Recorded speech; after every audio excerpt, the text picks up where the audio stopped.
Yeah, here we have a Baldor 8107W bench grinder. It's 3/4 horsepower, 115 volt. It appears to be unused. It's in very good condition. It's just missing one of the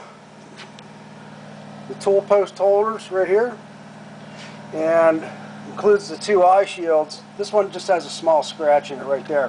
Also includes the hardware. I'm going to fire it up for you just to show you that it does operate. Operates very well.